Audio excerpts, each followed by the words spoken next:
April 27, 1961. Granny and Vicky all go gladdy. Young boys and girls all go rumba. All the mountains you see around Freetown, all the shorelines are settlements that were established after slavery. And as people have been captured along the coast, they are all brought here to Freetown. And they were scattered. They will take some of the hills here. Wilberforce. Wilberforce is what? British name. That's how the thing started. That's why the mentality started. And the people who are there, if it were the local, their name doesn't matter anymore. Wilberforce, Regent, Charlotte, Wellington, all foreign names. Whereas Lumley was called Basande. Hamilton was called Kangbe. Goderich was called Funkia, and so on. Where are those names? So how the colonial mentality started. Soft touch. The changing of the colors took place on the night of April 26th.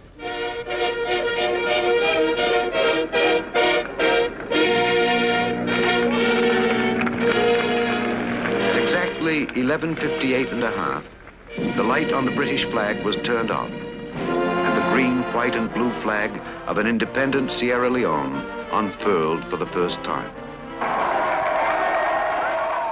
When it comes to how identities are politicized, when you go back to the colonial era, the first time that they allowed representation from the provinces in the legislative council, it was based on tribe, ethnicity, right? 2 from the Mendes, 1 from the Timini.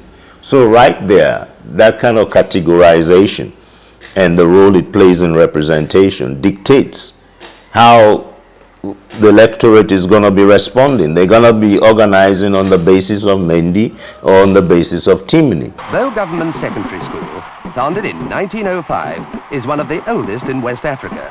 Its 360 boys devised a most interesting and original welcome for their queen, an hour-by-hour demonstration of a day in the life of a Bow schoolboy.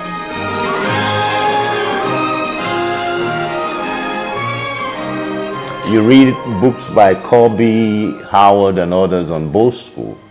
In Bow School, Mendi boys were taught by Mendi teachers, Timni boys by Timni teachers, and they even had tug-of-war contests, right? Tug-of-war contests. They will feature Mendi students versus Timni students, reinforcing, because the colonial administration wanted to reinforce this sense of tribal consciousness. They wanted provincial students to retain what they call that pristine attachment to their tribal culture, uninfected, you know, by what they thought was the Western orientation, you know, of Creoles. That's why they did not even want Creoles to be going to both school, because that was set up for the sons and wards of chiefs. So right off the bat, in terms of how they approached governance, colonial governance was about exaggerating these differences so you can fragment resistance to colonial domination. It's the old divide and rule kind of policy. There was never a state in Sierra Leone before the coming of the British that was tagged ethnic. No. Today, you hear people talking about Mendeland, Timiniland. Those categories never existed at all. You add states that were not there because of ethnicity. In fact, most of the states that existed before the coming of colonialism were multi-ethnic all over. Not peculiar to Sierra Leone, all over. What the British and the French did was to carve out Africa in ethnic terms. So ethnicity as a mode of governance was imposed on Africa. And we stupidly imbibed it. Because when the colonialists were ready to depart, 1945 to 1960, what happened? Africa responded by creating ethnic parties. Now, don't get me wrong, it was not everywhere that ethnic parties were created. No. APC and SLPP did not start out as ethnic parties. No. The only party in Sierra Leone that one would argue started out precisely on that mark is the National Council, which was colony-based, run by Bankole Bright. But SLPP was a coalition of chiefs and educated elites from Freetown. APC that came in September 1960 was the same thing. Ethnicity got on board later, not at the beginning.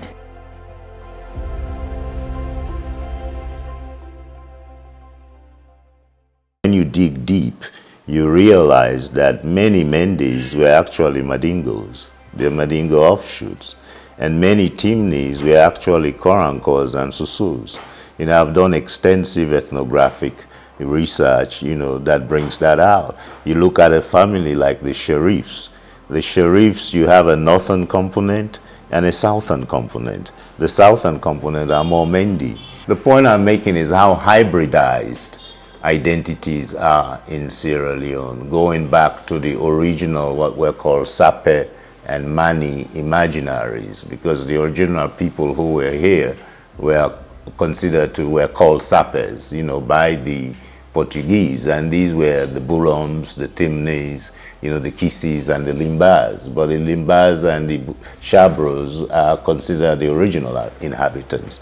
Then you have the vast majority of other ethnies that came in, and these were the Manis. And, the Mendis, obviously, the Korankos, the Alunkas, Madingos, all of those speak a Mandi language. And you could see the linguistic similarities. There's so much intermixing of ethnic groups, which makes the politicization of these identities very much exaggerated and belied by the reality. We are lucky that we don't have the religious part, the religious, factor to deal with, which Nigeria and some of these other countries are dealing with today. When I tell people that almost every community that existed here before the coming of the white man was multi-ethnic, they were like, we can talk, Mendeland, there was nothing like that. Timiniland, there was nothing like that. But once the white man came, they created these chiefdoms, that was the beginning of the problem. Oh yes. People used to say that when you talk about green, that in so-called Southern Sierra Leone, the green is like a religion, because green gets hooked up with the poro, and you have to take an oath and then you belong, and it becomes messy. You can't leave. You are born green and you die green. So if you look at it from that point of view, yes, in fact it's deadly politics, because you are there. Look at the Mende man, you look at the Loko man and the Timini man. What is the difference? I can't find any. I can't find it. If you're unemployed, you're unemployed. When the dollar is rumbling, when the dollar is going up, and the Leone is rumbling, it affects all of us. Show me one region in Sierra Leone. Show me one ethnic group in Sierra Leone that has largely benefited from the very so-called political parties, which not the people is the political parties. The political parties are the ones claiming that they own certain regions. If it were the politics that is beneficial in that sense, show me one region in Sierra Leone that has become so powerful, so developed, because they believe that they support one political party. I don't know of any. So again, I can also say I don't know of any region in Sierra Leone. I don't know of any ethnic group in Sierra Leone for which is completely dominated by one political party. I don't know. That is not to say you don't have particular tribes or regions that massively vote for one political party. If we are talking about an effective democratic discourse, once we reduce democratic discourse to regions, to politics, to color, that is where our problem begins. At that point, what happens? Objectivity honesty, impartiality, all of those values will go away. I am now coming to support Party A because Party A is from my region, and I have been made to believe that everybody who comes from that region should be supportive of what Party A is doing. That is why we have come to a position now in which even criticism, for you to be critical of the system, sometimes they even question you to say, what's your name? Oh, Mr. A. Oh, yeah, Mr. A, you don't know that this government that is in power is our government. We don't expect such criticisms to come from you because it is believed that you are from the ethnic group, you are from the tribe. Those things will not go well. Next year, 1962, we hope to have a general election, and it will be the first time all women in Sierra Leone will be taking part in the voting for their representative. And I'm sure that the women are looking forward to that time when they could be well represented in the legislature of our country. Women have a role to play even within the divide, because politics is about numbers, and no political party is going to go anywhere without having the women supporting them. Okay. So, and this is why it's important that women also to have, for them to take the role of mediators, for them to take the role as the peacekeepers, and look at this divide and say, well, actually, politics is not about dying. No. It's about it's about voting for who you best think, and then moving on with it. So we are quite polarized. Like a lot of other countries, you always have the two major political parties, and women have an integral part to play in these two parties.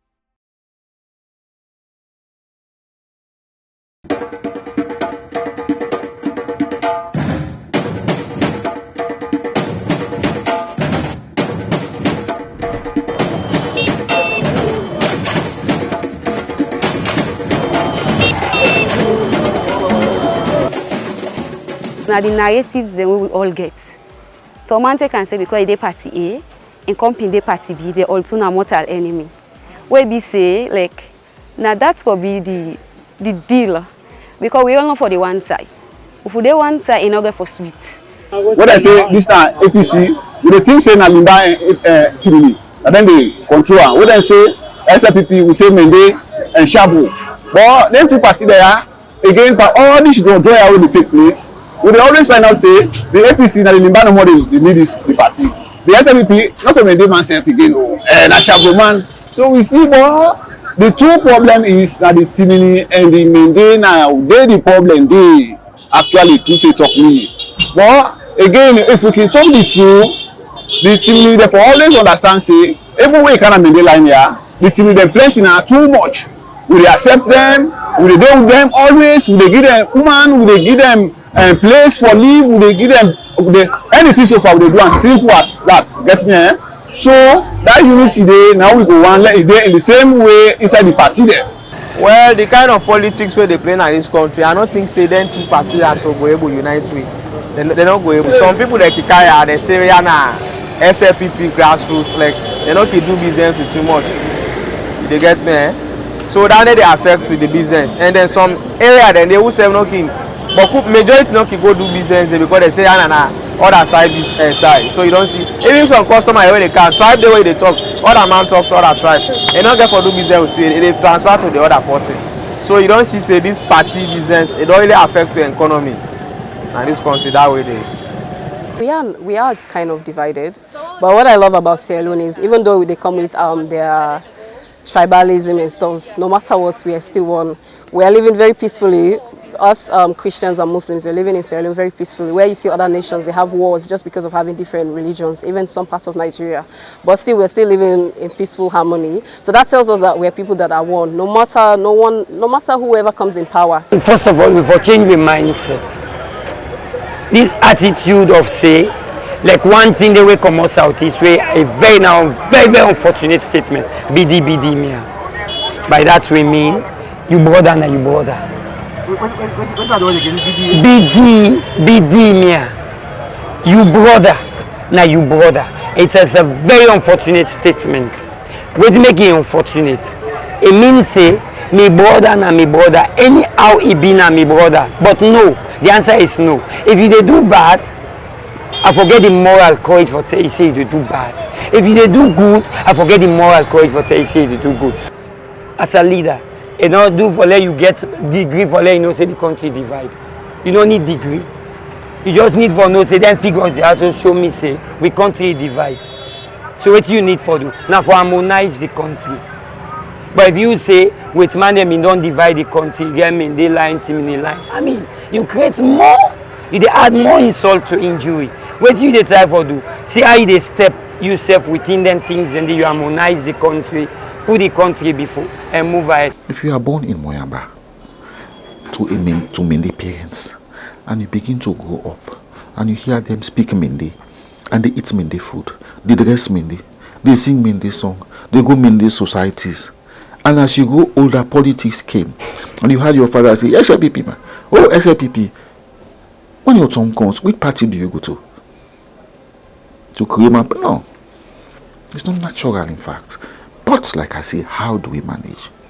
Tribalism for the ordinary African amounts to false consciousness. Because they're subscribing to an ideology that is not in their interest.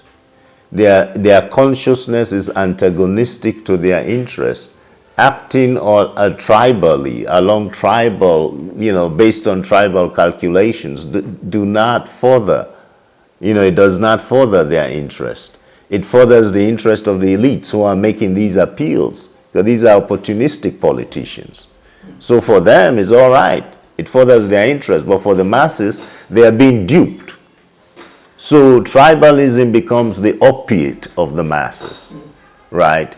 It mystifies their consciousness, prevents them from cutting through, the crap that they are confronted with, and realize that they are being taken.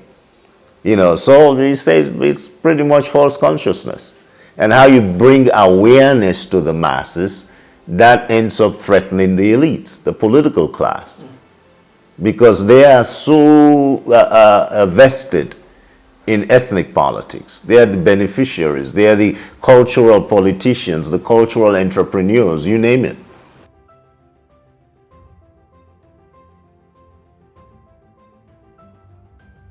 I can bet you none of these two parties can claim membership more than 20,000 nationally. I'm talking about registered members who pay their dues religiously. They don't have them. I think the most significant fault line in our country today is ethno-regional. The ethno-regional polarization of the country. And that is reflected in the political parties because they reinforce that polarization. The parties don't cut across that polarization.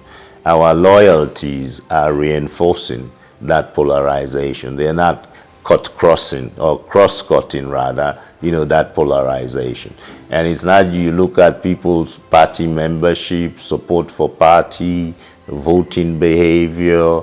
They're not cross-cutting at all. They just reinforce each other. You can pretty much determine that if somebody is from the north, 80 to 90% probability they're going to be voting for the party that is identified with northern elites. I'm not going to say northern interests because you got to really decouple the interest of the elites from those of the masses. These parties are unreconstructed patronage outfits, and they're not mass parties. They appeal more to affect, to sentiment. And that is what is driving them. Color, to my mind, is a mere symbol. It's a representation. It is not a politics of color.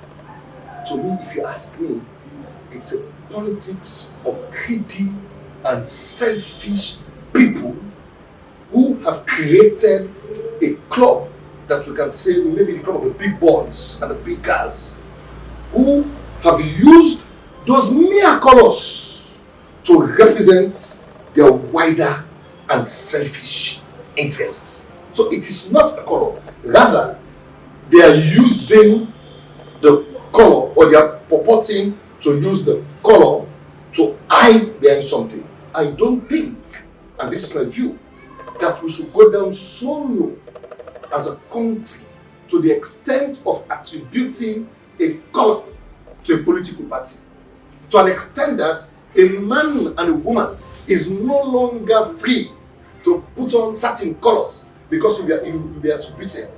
That fear factor alone is not good for the politics of the country, is not good for political discourse, is not good for freedom of expression, is not good for freedom of association. That's the first thing I have problems with. And I would conclusively say that that is not something that the media should condone or should support. That is not the way to go. Since power is centralized in the presidency, do you have to have a president? Yes, that knows what should be done and does it as per law, not favoring anybody. But if there are special interests to negotiate as against the collective, then especially ethnic interest, well, things won't get done. And people will get away with murder.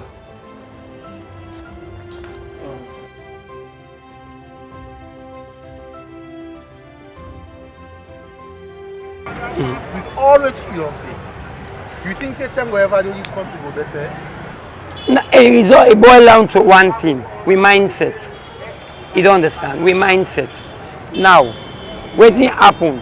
All the countries in the world will make them like it today. Then get them structures them, with them put, where at least they care them go fine. Now waiting, now their mindset then change. Then come with revolutions. You understand? By changing things, we put we institutions them, we make them strong. We the people that we come on and over fight for we institutions. See, we all family them where we don't meet. The only hope we they get now we. Who several don't come and we say we get hope anyway. Hope they, but the hope therefore be achieved by a change. If change don't come, I don't feel say we get hope presently this country, this situation over the past. So me your opinion, I feel say no more. We get forget about color, tribalism, and party business. If we go there with the citizen, with the young generation, if we go there make we able like come up with another party, we go able help this country apart from them two parties. Yeah, because them two parties are really they don't really affect we present and we future. They don't affect us greatly. Let we help ourselves. Let we help ourselves. The kind of more we did together. When you go Limbala, you meet Mende Mande, you meet Rio Mande, you meet Timini Mande. When you come Mende Mande, you meet Timini Day, you meet Limba Mande. We all there as one. So as long as we coordinate together, we will always get love for ourselves. The things that unite us and the things that bind us together, they are much more greater than the ones that divide us. We'll just give you one good example. The Nations Cup. Everybody was putting on the green, white, and blue. Why did they put on those two colors? So what that is telling you? It means that there is hope. To answer your question directly, it means there is a time that we are conscious as a nation, and it appears as if that there is a time to become unconscious or maybe subconscious. I am somebody who is always optimistic. I believe there is light at the end of the tunnel. We don't know how far we have gone into the tunnel, but I believe there will be a light at the end of the tunnel. I've lost confidence and hope in the political leadership. Okay, it seems like it doesn't matter who comes in, which party, you know. They're playing games with our lives, with our futures, and what have you. What gives me the most hope amongst is our people. We are a resilient people. We have one of the highest IQs in Africa. If we can only maximize our potential, if given the opportunity, Sierra Leoneans do excel in any walk of life. It is that human resource base that gives me hope. Politics is politics. Abstract. There is nothing called politics anywhere. Red is red. There's nothing you can, the whole abstract stuff is how we operate it. Democracy can be good depending on the players. Politics can be good or bad depending on the players. Yeah? Color red, APC, SLPP can be good or bad depending on the players. So it's not just how they have affected. No, we are making the politics what we want it to be. That's all. If you want it right, it will be right. You go to the right people, the right place, and get the right decision, the right advice, develop the right skills, and you can't make things. We have not been there yet.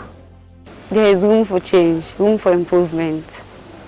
And we all pray and hope say that will happen one day. The narrative of we the youngsters them, the kind of change.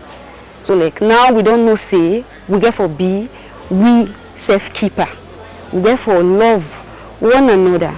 So due to that, I know say if we go another high place, we will be able to implement that in things and